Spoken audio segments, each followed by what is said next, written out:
저는 배치 정규어랑 그 다음에 오버피팅을 막는 방법이라고 해서 가중치 감소 기법이랑 드롭아웃 기법에 대해서 알아보겠습니다. 그 다음에 마지막으로 효율적으로 하이퍼 파라미터 값을 탐색하는 방법에 대해서 소개하도록 하겠습니다. 그래서 지난 시간과 마찬가지로 이 기법들을 사용하면 딥러닝 학습의 효율이랑 정확도를 높일 수 있게 됩니다. 그래서 지난 시간에 제가 마지막으로 설명했던 부분이 가중치의 초기값도 신경망에서 중요하다. 그래서 잠시만요. 네, 해서 가중치의 초기값도 신경망 학습에서 중요하다는 것에 대해서 말씀을 드렸었고, 그 다음에 적절한 가중치 초기값이 있어야지 각 층에서 활성화 값의 분포가 고르게 퍼지게 되고, 그 다음에 그렇게 돼야지 원활한 학습이 진행된다라고 말씀드렸습니다.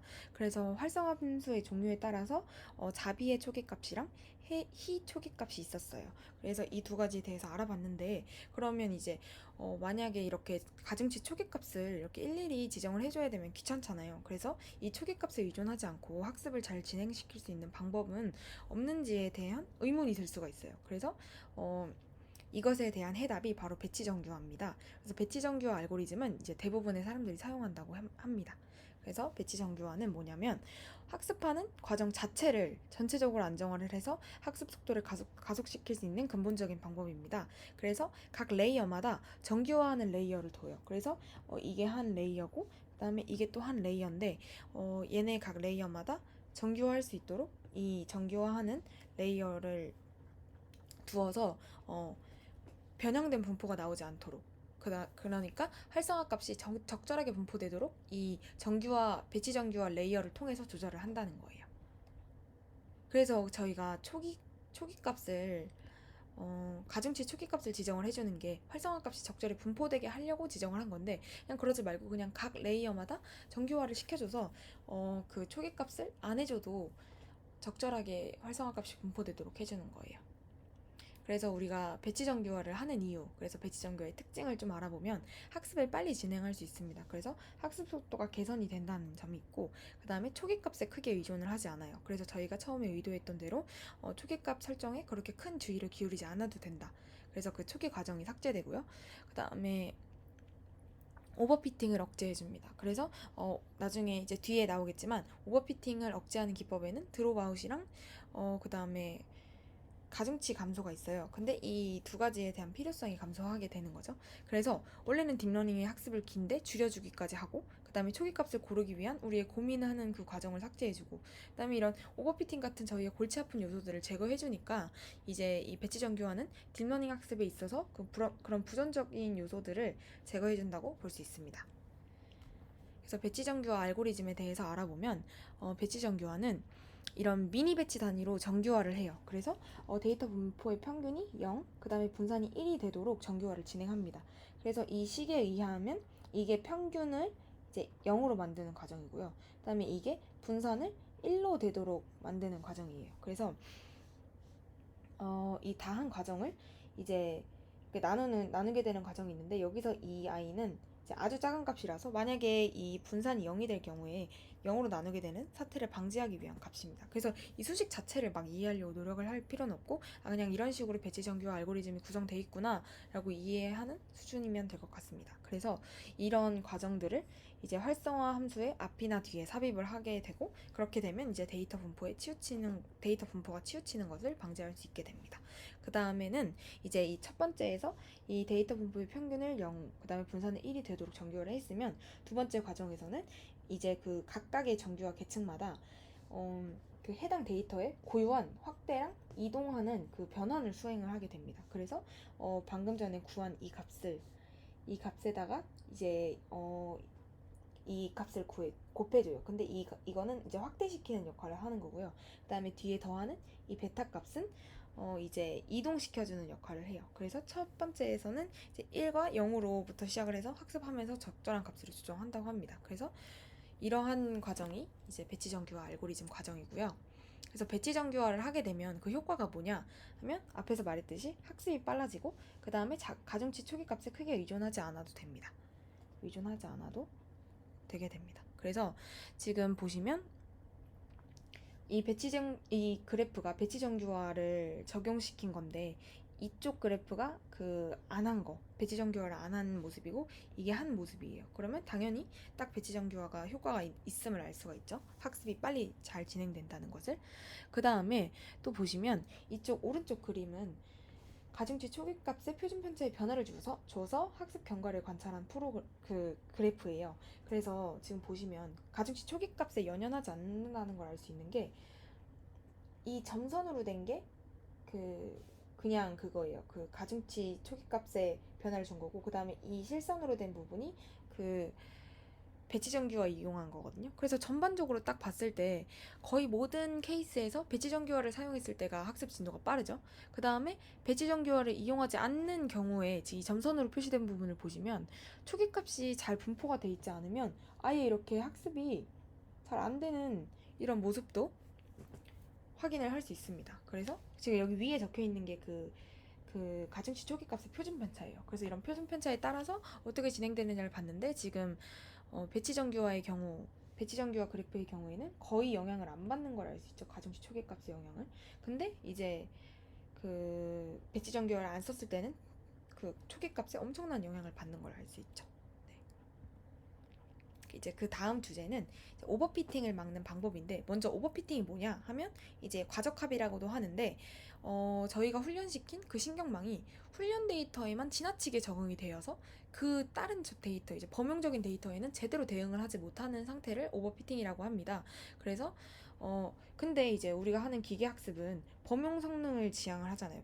범용적인 데이터에 대해서 같은 그 훈련되었을 때 그 성능을 지향을 하는데 이제 오버피팅은 범용 성능이 떨어지게 되는 거죠. 그래서 훈련 데이터에 포함되지 않은, 그래서 아직 학습되지 않았던 처음 보는 데이터가 주어져도 바르게 식별을 해야 바람직한 모델인데 이제 오버피팅이 발생하면 바르게 식별을 하지 못하게 된다는 거고, 그래서 오버피팅을 억제하는 기술이 중요하다는 거예요. 그래서 오버피팅이 어떤 경우에 일어나냐 하면 이제 매개 변수가 많고 그다음에 표현력이 높은 모델의 경우, 그러니까 복잡한 모델의 경우 일어나기 쉽고 그다음에 훈련 데이터가 너무 적은 경우에는 그쵸 오버피팅이 일어날 수 있게 됩니다. 그래서 지금 보시면 오버피팅이 발생한 상황을 그래프로 나타내 봤는데 이게 엠니스트 데이터셋 훈련 데이터가 원래 6만 개예요. 근데 300개만 사용해서 훈련을 진행했고 그러면 이제 이게 훈련 데이터가 적은 경우겠죠. 그 다음에 7층 네트워크를 사용해서 네트워크의 복잡도를 높였습니다.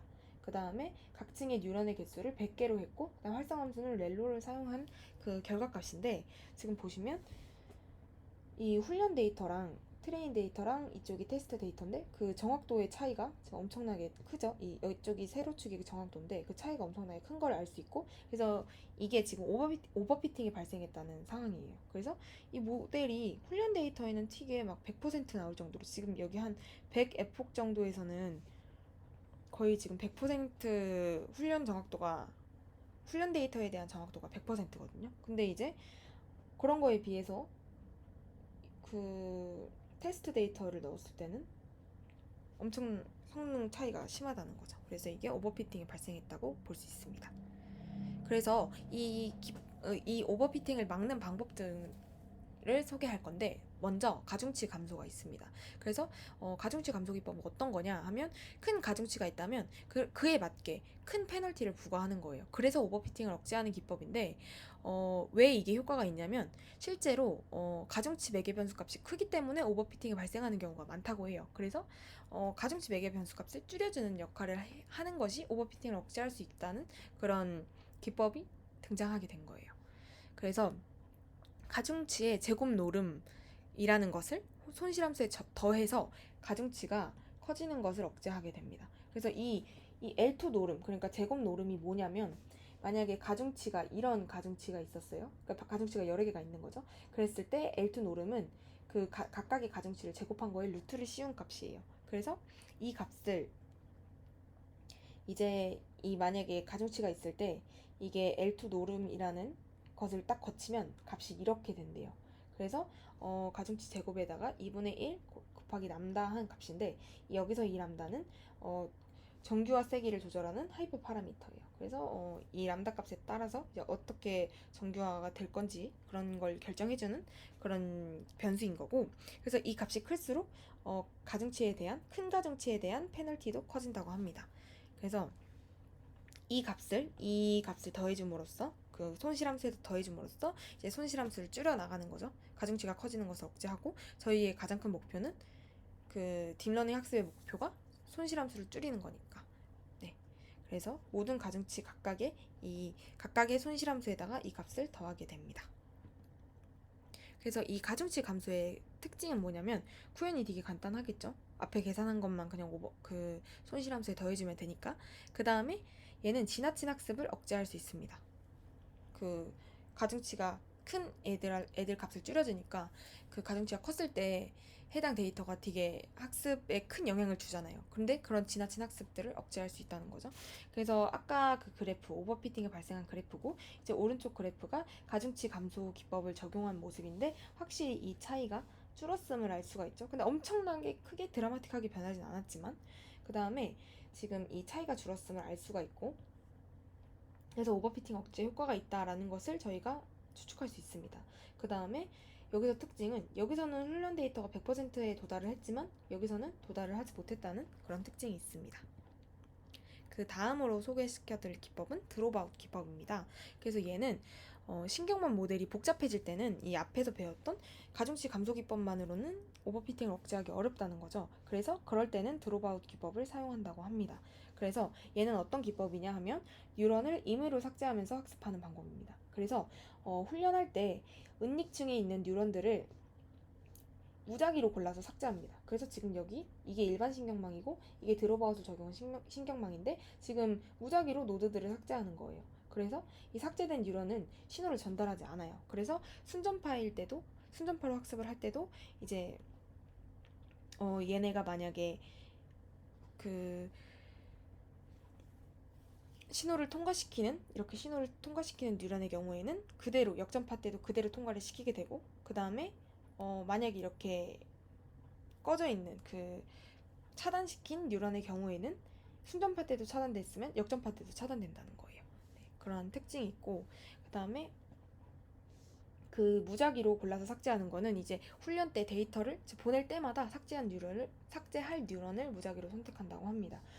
그리고 이거는 훈련시킬 때고, 테스트할 때는 모든 뉴런한테 신호를 전달한다고 합니다. 근데 이때는 테스트할 때 각 뉴런의 출력된 그 값에다가 훈련 때 삭제 안 한 비율을 곱해서 출력을 한다고 합니다. 그래서 이런 기법이 드롭아웃인데, 그럼 이거는 왜 오버피팅을 막는 효과가 있을까 한다면, 여기서 무작위로 삭제하잖아요. 근데 이 역할이 매번 다른 모델을 학습시키는 효과를 낸다고 해요. 그러니까 만약에 오버피팅이 발생하는 경우가 훈련 데이터의 개수가 적을 때도 발생을 한다고 했잖아요. 근데 만약에 이렇게 무작위로 삭제해주는 역할을 해준다면 이제 매번 새로운 모델을 학습시키는 것 같은 효과가 있으니까 이제 오버피팅을 억제해준다고 생각해 볼 수 있습니다. 그래서 지금 그래프를 비교해 보시면 이게 맨 첫 번째 그래프예요. 그래서 이게 아까 그 엠리스트 데이터 훈련 데이터 셋을 이제 300개만 사용했고, 그 다음에 또 네트워크 복잡도를 높였고, 그다음에 이런 식으로 구성된 아이인데, 똑같은 건데 이거는 이제 오버피팅이 발생을 했었죠. 근데 드롭아웃을 적용을 했을 때는 지금 이게 같이 비슷한 그런 느낌으로 같이 가고 있죠.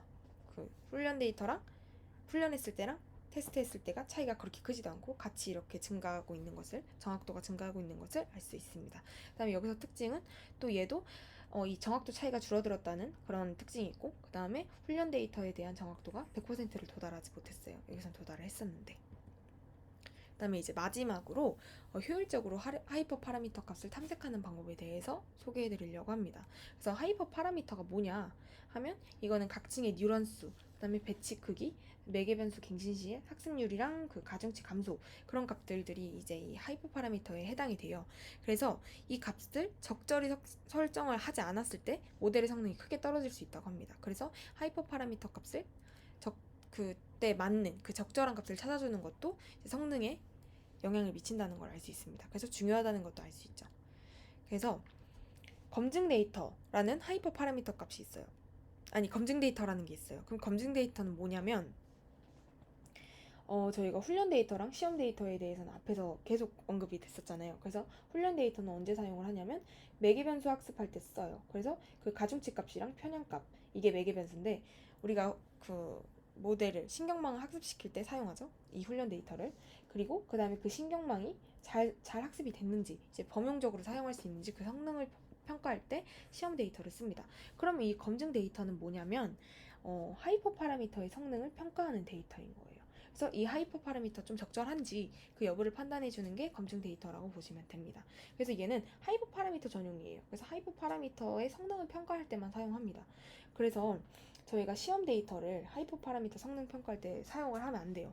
왜냐면 하이퍼 파라미터의 값이 적절한지 여부를 판단하는 거잖아요. 이 데이터로 판단해야 되는 건데 만약에 시험 데이터로 테스트할 데이터로 저희가 하이퍼 파라미터를 적절한지 여부를 정해줬어요. 확인을 했어요.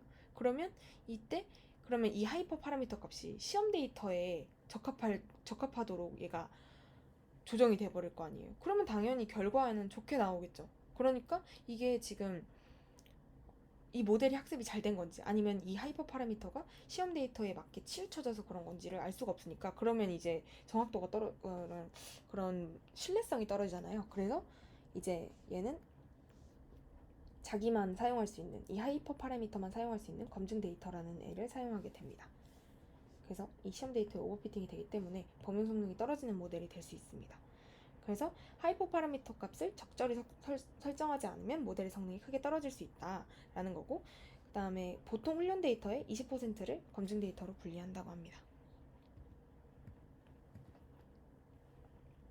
그래서 하이퍼 파라미터에 최적화하는 방법은 이제 보통 어떻게 최적화를 하냐면 이 최저값이 존재하는 그 범위를 줄여나가는 게 핵심이에요. 그래서 맨 처음에는 대략적인 범위를 설정합니다. 그래서 10의 3승에서 10의 3승까지 이런 로그 스케일로 그 10의 거듭제곱 단위로 범위를 지정을 해요. 처음에는. 그 다음에 설정된 이 범위 내에서 1번에서 설정한 범위 내에서 무작위로 하이퍼 파라미터 값을 추출을 합니다. 이 과정을 샘플링이라고 해요. 그래서 무작위로 샘플링하는 게 좋은 결과를 낸다고 합니다. 그래서 이렇게 무작위로 추출을 하고 그 다음에 이 추출한 값으로 학습을 한 다음에 검증 데이터로 정확도를 평가해요. 그래서 이때는 그 하이퍼 파라미터 값이 적절한지를 확인하는 과정이니까 F폭을 작게 설정해서 시간을 단축합니다. 그래서 이 정확도가 어떻게 나왔는지에 따라서 이제 이 작업들을 반복을 해줘서 범위를 좁혀나가는 거예요. 그래서 이 하이퍼 파라미터 값을 이렇게 했더니 정확도가 올라가네? 그러면 이쪽 범위를 좀 줄이자. 이렇게 했더니 좋아지는 그 방향으로 정확도가 좋아지는 방향으로 범위를 줄여나가는 거예요. 그래서 그 압축된 범위에서 값을 하나 선택해서 이제 하이퍼 파라미터로 사용하게 되는 거예요. 이제 최종적으로는 이렇게 되는데 지금 이 그림을 보시면 이게 그냥 지금 이 과정을 그대로 진행을 한 거예요. 그 엠리스트에서. 그래서 지금 여기 상위 5개만 꼽아서 출력을 해봤을 때 지금 보시면 이게 학습이 잘 된 거죠. 학습률이 높은 애들을 꼽아봤을 때 대략적으로 학습률이 이 정도다. 이 정도 범위 내일 때 학습률이 높더라. 그 다음에 그 가중치 감소 그 개수가 이런 10의 -8승에서 10의 -6승 사이에 있을 때 가중치 감소 개수가 적절하더라. 이런 식으로 줄여나가는 거예요. 그래서 이 과정을 계속 반복하는 거예요. 그래서 이런 과정으로 하이퍼 파라미터 최적화를 진행하게 됩니다. 네, 감사합니다.